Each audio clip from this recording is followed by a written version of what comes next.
first guest is the star of the blockbuster film There's Something About Mary, and his new movie, Permanent Midnight, opens next Friday. He just hosted the MTV Video Music Awards, and here's a clip of him as a former Backstreet Boy. My business, but my feet are on the ground. Do you still want me? Do you still want me around?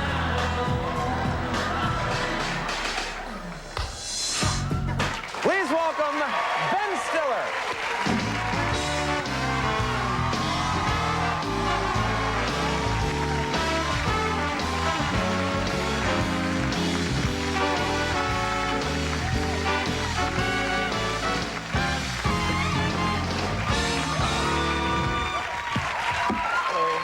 So much to talk about. Yes. We're so happy for you. Everything's going great. Thank you. And you just hosted this MTV Video Awards, where I would think every celebrity in the world is backstage at that thing, aren't they? Yeah, there's a whole mishmash of just crazy music people back there and weird. Who was the coolest people to meet? Well, I met Marilyn Manson's parents, which was interesting. Seriously? Yeah, seriously. This guy comes up to me, this really straight-looking guy. He says, "Hey, you know my son?" And I go, "Really?" He goes, "Yeah, Marilyn. He's a big fan of yours, loves you." And the guy was like, just like, you know, I mean, you wouldn't think it was... He's like an insurance executive or something. And Marilyn's actually a really great, you know, like regular guy. I don't know if have you ever met him? Yeah, oh, you know what? I met him once, very briefly, but I didn't really talk to him long enough to get a... Yeah, but he has a father, and the guy's a great guy. I don't know, Do you think he was created in a lab? Yeah. Did you actually meet the Backstreet Boys while you were there? I did. I had afterwards. I did everything I could to avoid them before the show, because I knew we had this little piece about them, or you know. And you don't want those guys mad at you. Yeah, yeah. That's pretty scary when the Backstreet Boys are going to take you to task for something. They get all wet and they take their shirts off.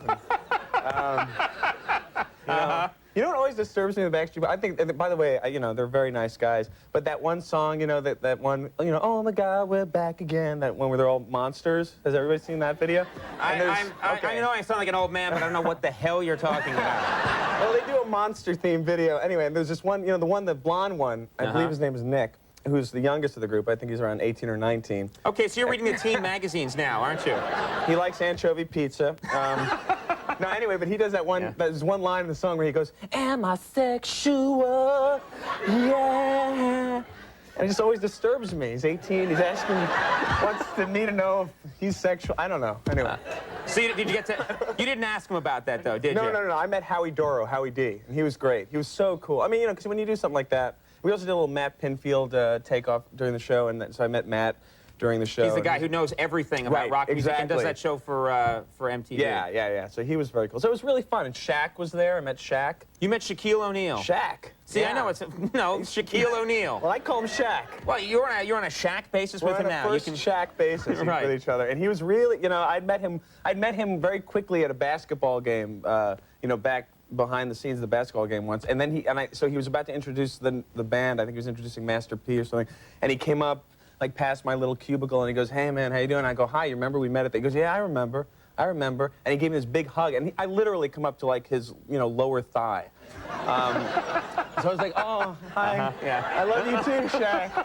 And he was so nice. Nice thigh, yeah, right. He gave me a big hug, and then he said he would like, you know, beat somebody's ass for me if I needed it or something. And it was like, and he meant it. It was so nice. He'll beat someone up for you? Like, he said he would, and then he came back and said, "I'm serious. I would kick somebody's ass for you." And I never met him. I thought, this is like, I don't have relatives who are that You should have nice just immediately said, like, you know, "Regis Philbin, go!" You know? That would have been the way to go. Just to see it happen. And Regis wasn't there, but he just crashes onto the set of that show. Yeah, really. Starts pounding Regis. We have to talk about... That's a great image. Yeah, just Shaquille O'Neal's here, beating my ass. Just him being hammered into the ground. We got to talk about There's Something About Mary, because this movie has done a very unusual thing. It was doing great when it came out, and then... it had like a nice, good opening. You know, like a good, strong open, not an incredibly huge opening. But what always happens with every movie is it opens and then steadily declines, okay? Right. This movie, over like a 6-week period, climbs its way to #1, which is unheard of. It just hung in there, and then like Labor Day weekend, we were #1, just like, you know, for the first time ever, which was really... totally. You know what I love? Let's applaud 20th Century Fox Center and profit making. Yeah. No, it was. I love when people applaud other people making money. You know? Good for you! Yay! No, but it is. It's like one of these word of mouth movies, obviously, and it's nice to be in a movie that a lot of people see. It's kind of changed, you know. What's the response you get from people? I get busboys coming up to me saying, "How is your penis?" That's. I really get that too. I don't know why though. I do that to busboys. What about, I mean, a lot of people are saying that this, I thought the movie was very funny, and some people were saying, though, that it took some crude humor to a new level. Yeah. What's it like? Have you gotten response from any parents or anything? Yeah, I mean, the funny thing is that parents take their kids to see this movie. It's an R-rated movie. They're actually talking about cutting a PG version of it, which I don't know how they would do that, because I think, you know, those jokes are so, you know, whatever. But they take their kids, with like 9, 10-year-old, 8-year-old kids, who the parents say, "Hey, my kid signed the autograph because he saw you in the movie." And I'm thinking, you took your 8-year-old kid to see this movie? I don't know if you get this, Andy, but I sometimes walk around and people will say, "Oh, my kid loves your show," right. And they introduced me to like a 6-year-old kid. Right. And our show was on at 12:30 at night. Yes. And you know, I always say, like, well, why is he watching the show at 12:30? It's like, oh, we just give him coffee. And Right. the kid's like, I really like the show. It's a great show. He's really nervous and.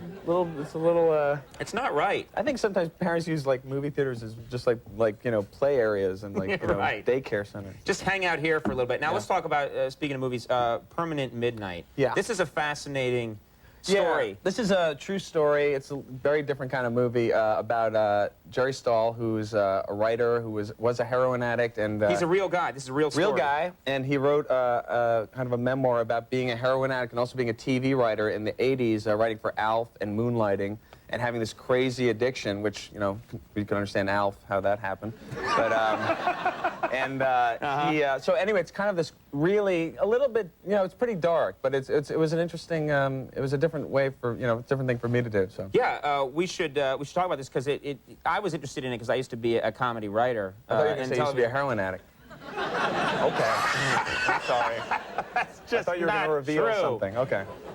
It was crack cocaine. Now, how did you research the role? Because some actors get real serious Right. about, I want to find out what it's like to be a drug addict. I was like that. I said, I want to find out what it's like to be a drug addict. And I hung out with Jerry a lot, who's really, you know, we became really good friends during the preparation of the movie. And he just took me and kind of gave me the training, you know, course of how to buy drugs, how to go down to East LA and buy drugs, how to, you know, just, you know, which is, I don't know if you've ever done that, but it's, I know. I don't like the way this is going. I'm sorry. Yeah. I'm not trying to get you in trouble.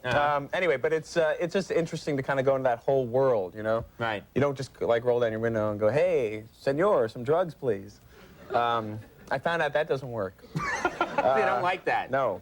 Well, let's take a look at this a clip from Permanent Midnight. Does this need setting up, or is this? I think this is Janine Garofalo plays a literary agent. I'm a writer, and I'm a little not in the best shape, and Elizabeth Hurley is my wife.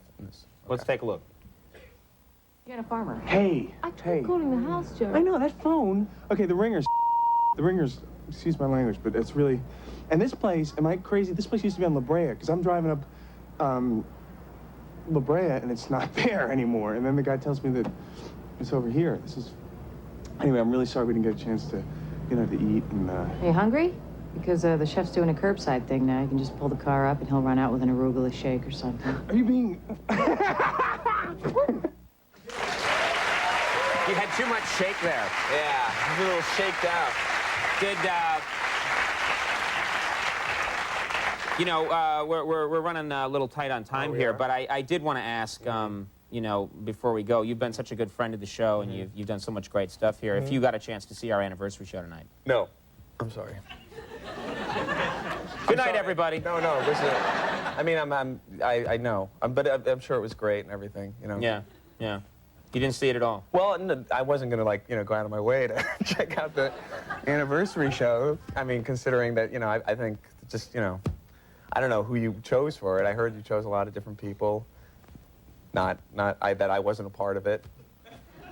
You know, Fabio made the cut. I didn't. Okay.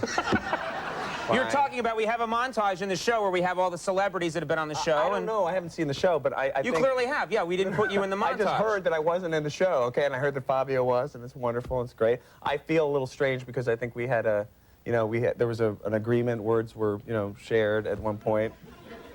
I think you know. You feel you had an agreement that you could have been on the show? I don't feel I had an agreement. I think I had. I think you said to me at one point. Do you remember? No. Do you? You're right. Don't. Oh, Conan, things slip his mind. Very funny. Yes.